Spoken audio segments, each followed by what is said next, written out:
किसान परिवार, किसान पृष्ठभूमि से कोई व्यक्ति वहां पहुंचे,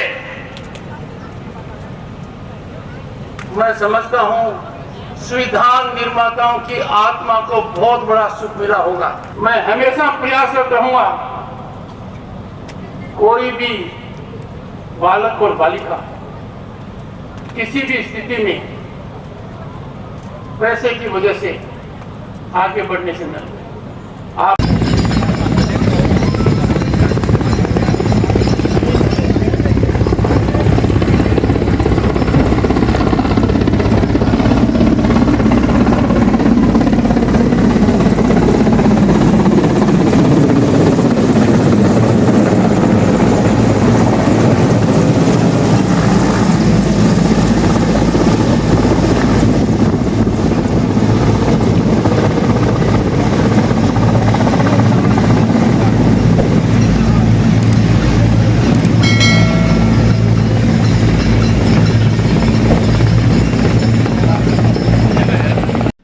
हे मातृभूमि तेरे चरणों में शीस नवाऊं, मैं भक्ति भेंट अपनी तेरे शरण में लाऊं।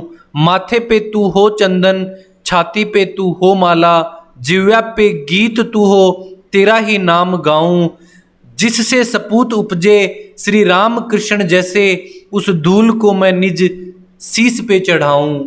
आज कुछ एक ही पंक्ति अपन चरितार्थ होता हुआ दिखी जद देश का उपराष्ट्रपति जगदीप जी धनखड़ आपका पैतृक गांव किठाना पहुंचा।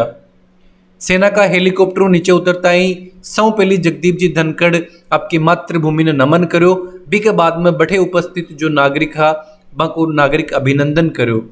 सौ पहली प्रभारी मंत्री के द्वारा को स्वागत करो गयो और बी के बाद में वह जोड़िया बालाजी मंदिर में जाके शीश नवायो। बी के बाद में ठाकुर जी का मंदिर पर उपस्थित होकर आपकी उपस्थिति दर्ज करवाई। और पेश है एक खबर कि आज किठाना गांव के लिए नई सौगात देके गए हैं।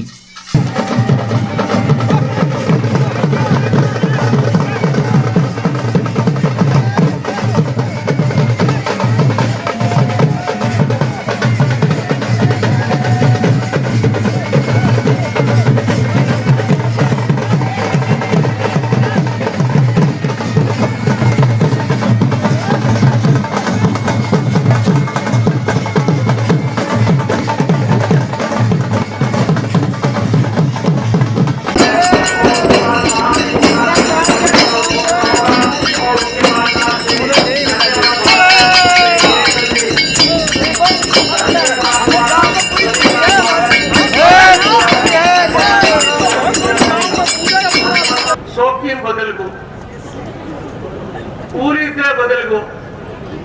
आके देख लो, महिलाओं की संख्या 5 है और मैं खिचड़ साहब माइनॉरिटी में,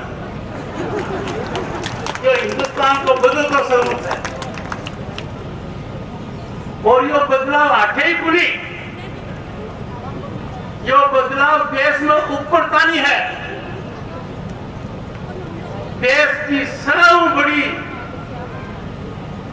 ताकत राष्ट्रपति भवन, वहां पर जनजाति की महिला द्रौपदी मुर्मू, ऐसा इतिहास में पहले कभी नहीं हुआ। मुझे सौभाग्य मिला था, उनके साथ में राज्यपाल भी था। बहुत ही सलीके वाली, विद्वान और सदा अपने काम में लगी रही। यह देश का ऐतिहासिक बदलाव का संकेत है। कभी कल्पना नहीं की थी कि गांव में पढ़ाई की, अपने यहां उसमें न बिजली थी, न सड़क थी, टेलीफोन वगैरह तो दूर की बात है, और 6ठी क्लास में जाना पड़ता था। इतना लंबा सफर और आपके पराक्रम और आशीर्वाद से वहां पहुंचना एक बहुत बड़े बदलाव को संकेत देता है।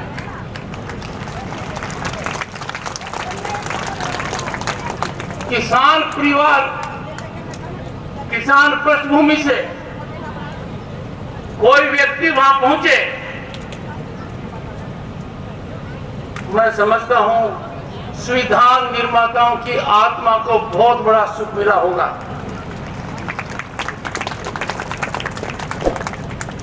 और भारत के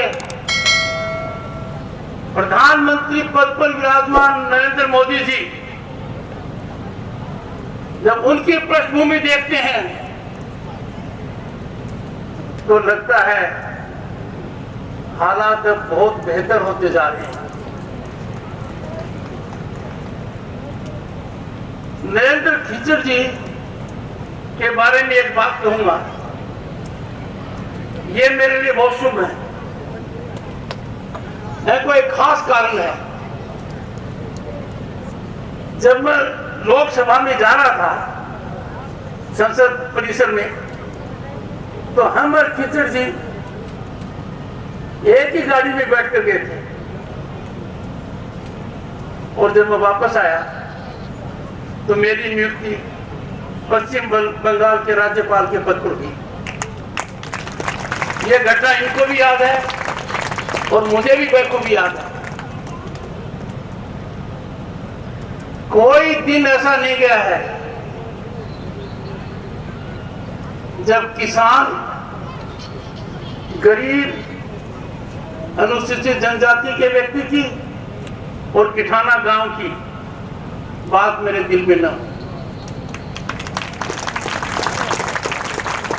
मैं इस मिट्टी को नमन करता हूं। मैं इसी मिट्टी का लाभ हूं। जो कुछ हुआ उसका एक ही कारण है, शिक्षा। सैनिक स्कूल में यदि अगर मुझे स्कॉलरशिप नहीं मिली होती, मैं सैनिक स्कूल नहीं जाता, तो हालात कुछ और होते। मैं सभी से आह्वान करूंगा, बुजुर्गों से ज्यादा करूंगा, सबसे ज्यादा ध्यान, सबसे ज्यादा जोर पढ़ाई पर दीजिए।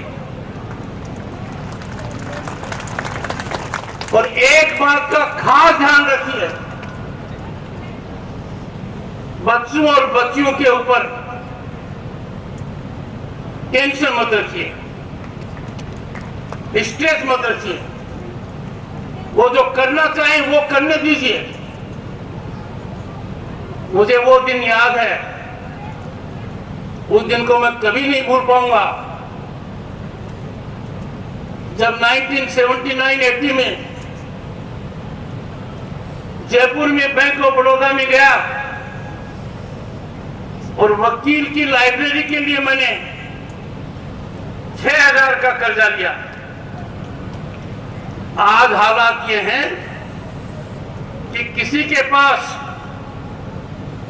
कोई भी विचार है जिसको जमीन पर उतारना चाहता है, तो केंद्र सरकार की वो नीतियां हैं कि उसको 5 करोड़ भी आसानी से मिलेंगे और 25 करोड़ भी आसानी से मिलेंगे। और ये बदलाव मैंने देखा है। जो लोग व्यापार में, उद्योग में आगे बढ़ रहे हैं, उन अधिकांश की पृष्ठभूमि साधारण परिवार की रही है। खच्चर साहब तो उस समय सांसद हैं जहां सरकार ने 17 करोड़ से ज्यादा गैस कनेक्शन मुफ्त में दिए। पर मैं जब संसद सदस्य था, 50 गैस कनेक्शन, मात्र 50 गैस कनेक्शन एक संसद सदस्य को एक साल में मिलते थे। उसको हम हमारी बड़ी ताकत समझते थे। कहां 50 कनेक्शन एक साल के, और कहां 17 करोड़ मुफ्त गैस कनेक्शन। ये कोई परिकल्पना नहीं कर सकता। दुनिया की सबसे बड़ी महामारी कोविड, जिसने न किसी देश को देखा, न जाति को देखा, न धर्म को देखा, न गरीब अमीर को देखा, सब उसकी चपेट में आ गए। उस कठिन दौरान बंगाल के राज्यपाल की हैसियत से मुझे पता है 90 करोड़ लोगों को भोजन मुफ्त दिया गया। और स्कीम का मैंने अध्ययन किया है और बंगाल में उसको जमीन पर उतारा है। दुनिया के किसी भी कोने में ऐसा नहीं हुआ है। जब देश में इतना बड़ा बदलाव हो रहा है, गांव की हालत आप देख सकते हो, कोई ऐसी सुविधा नहीं है जो गांव में उपलब्ध न हो। अपने प्रतिभा को यहां उजागर करो, लेट टैलेंट शाइन, और आप बदलाव निश्चित रूप से देखो। मैंने स्वयं देखा है, महसूस किया है कि गांव का बालक बालिकाएं शुरू में थोड़ी हिचकिचाहट करती हैं, शुरू में थोड़ा सा डर लगता है, पर कुछ समय बाद सब कुछ उनकी मुट्ठी में होता है। अपने को संकल्प लेना चाहिए कि हमारा देश दुनिया में कितना ख्याति प्राप्त है। जिन अंग्रेजों ने लंबे समय तक भारत पर राज किया, गत सप्ताह उनकी इकोनॉमी को भारत सरपास कर गया। कुछ साल पहले यह सोचना संभव नहीं था। आज भारत दुनिया की 5 बड़ी इकोनॉमीज में है, और वो दिन दूर नहीं है जब भारत 3 इकोनॉमी में रहेगा। आर्थिक विकास की जड़ गांव में है। आर्थिक विकास का मूल आधार गांव में है। गांव में यदि अगर हर व्यक्ति स्कीम का फायदा लेकर योगदान करेगा तो मेरे मन में कोई शंका नहीं है कि भारत की अर्थव्यवस्था बहुत दूर तक जाएगी। कुछ चिंता की बातें भी हैं जो मैं आपके सामने बताना चाहता हूं। हमारे जोहर हालत खराब है। हम इस ओर ध्यान नहीं दे रहे हैं कि पौधों को कितना लगाएं।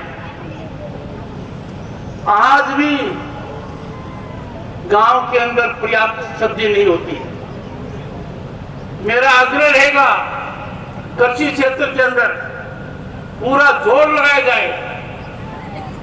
गांव बाहर से कोई सामान ले, सब्जी का, फल का, इस स्थिति को बदलना होगा। गांव से आगे जानी चाहिए और ये बहुत आसानी से संभव है। एक बार निर्णय कर लें, कोई मदद करने लगे। मुझे प्रधानमंत्री जी की एक बात बहुत याद आती है। कई बार उन्होंने कहा कि जो खेतों के बीच में मेड़ है, इस मेड़ पर पेड़ लगाओ। डॉक्टर सुदेश धनखड़ ने इसमें थोड़ी पहल की है और डेयरी में यदि आप देखोगे तो मेड़ के ऊपर लगे हैं पेड़। ये यदि अगर बहुत बड़ा जन आंदोलन बन जाए और गांव में हम पेड़ खूब लगाना चालू कर दें तो दुनिया के सामने जो बड़ा संकट है, जिसको क्लाइमेट चेंज कहते हैं, उसका उत्तर अपने को यहां मिलेगा। अंत में एक बात कहूंगा कि ठाना मेरे दिल में है। जो भी कुछ हूं किठाना की वजह से हूं। जब से मैंने राजनीति में प्रवेश किया है, मैंने किठाना के हर व्यक्ति को एक ही चश्मे से देखा है। कभी यह नहीं देखा कौन राजनीति में क्या करता है। राजनीति मेरे से कोसों दूर है। किठाना के मामले में मेरा एक ही संकल्प है कि गांव का विकास हो। मेरा एक ही संकल्प है कि मैं सहायक बन पाऊं कि हमारे बालक बालिकाएं सही पढ़ाई करें। और ये मैं आपको कहकर जा रहा हूं, गांव की किसी भी बालक और बालिका को धन के अभाव में पढ़ाई बाधित नहीं होगी। किसी भी हालत में नहीं होगी। किठाना गांव आदर्श गांव बने, बदलते भारत का एक महत्वपूर्ण हिस्सा बने, ये मेरी परिकल्पना है।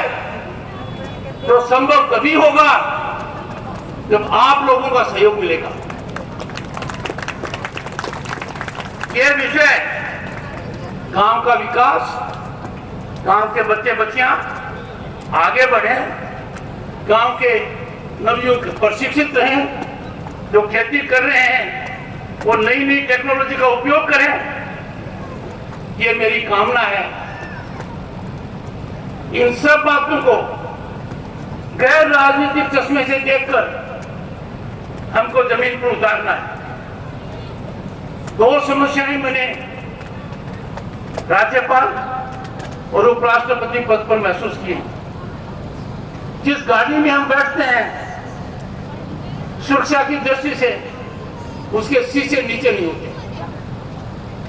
आम गाड़ी के शीशे नीचे हो जाते हैं, बड़ा अच्छा लगता है, बाहर से हाथ हिला सकते हैं, बात कर सकते हैं। और ये बुलेट प्रूफ गाड़ियां हैं, इनका शीशा नीचे नहीं होता है। ये मेरी मजबूरी है। और दूसरा, कई बार मैंने देखा है, खास तौर से उपराष्ट्रपति पद को ग्रहण पश्चात करने के पश्चात लोग दूर से चलकर वहां पहुंच जाते हैं और उनको संकट होता है कि आपका अपॉइंटमेंट नहीं है। स्वाभाविक है, मेरा अनुरोध है, कभी भी आइए, कितनी भी संख्या में आइए, बहुत अच्छा रहेगा थोड़ी सूचना पहले हो तो। सूचना के अभाव में मुझे भी कई बार पीड़ा होती है, पर कुछ व्यवस्था खास तौर से सुरक्षा से जुड़ी हुई है, उसमें मुझे भी सहयोग करना चाहिए। मैं मानकर चलता हूं कि दिल से जो मेरा लगाव किठाना से है, जो गहराई का लगाव है, और मेरी जो यात्रा अब तक रही है, उसका आधार रहा है शिक्षा। आप मेरी इस अंतिम बात को गंभीरता से लीजिए। मैं हमेशा प्रयासरत रहूंगा, कोई भी बालक और बालिका किसी भी स्थिति में पैसे की वजह से आगे बढ़ने से न। आप सब इतनी संख्या में आए, इतना प्रेम दर्शाया, बुजुर्गों का इतना आशीर्वाद मिला, मैं अभिभूत हूं। मेरे पास शब्द नहीं है कि मैं धन्यवाद कैसे प्रेषित करूं। बहुत बहुत धन्यवाद।